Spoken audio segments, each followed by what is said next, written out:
కేంద్ర బడ్జెట్ ప్రవేశపెట్టిన తర్వాత రాష్ట్రాల బడ్జెట్ ఉంటుందని మంత్రి శ్రీధర్ బాబు తెలిపారు. ఎల్లుండి తెలంగాణ బడ్జెట్ ఉంటుందని వెల్లడించారు. 3 రోజుల్లో బడ్జెట్పై పూర్తి స్థాయిలో చర్చ జరుగుతుందని, సభలో అన్ని అంశాలపై చర్చ చేస్తామన్నారు. కేంద్రం నుంచి రావాల్సిన నిధులను బట్టి తమ కేటాయింపులు ఉంటాయని చెప్పారు. ప్రతిపక్షాలకు సంబంధించిన అనేక అంశాలను డిమాండ్స్ రూపేణా చాలా మంది సభ్యులు పాల్గొంటారు కనుక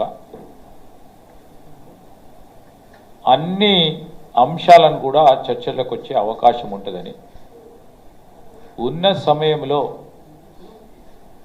ఒకటి వీలున్నంత వరకు క్వశ్చన్ అవర్ దానితో పాటు ఈరోజు గౌరవ శాసన సభ్యులందరూ కూడా వారు ఇచ్చిన ప్రశ్నలకు సంబంధించి కానీ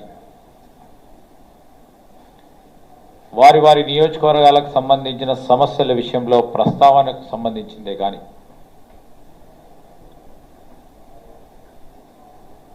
రాష్ట్రానికి సంబంధించి ప్రభుత్వానికి సంబంధించి గత 6 నెలల నుంచి చేసిన అభివృద్ధి సంక్షేమం కార్యక్రమాలు ప్రజలకు మేము ఏం చేశామని చెప్పటానికి అవకాశం ఇవ్వమని, దానికి తోడు ప్రతిపక్షాలకు సంబంధించిన స్పందన కూడా విందామని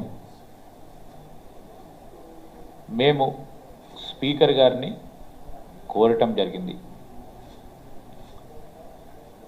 బడ్జెట్ సమావేశాలు 31వ తారీఖు సంబంధించి సమావేశాలు పూర్తి స్థాయిలో కాకుండా బడ్జెట్కు సంబంధించిన అప్రాప్రియేషన్ బిల్లు ఖచ్చితంగా 31వ తారీఖు నాడు పాస్ కావాల్సిందే అనే అంశం విషయంలో అందరినీ కూడా సహకారాన్ని కోరాం.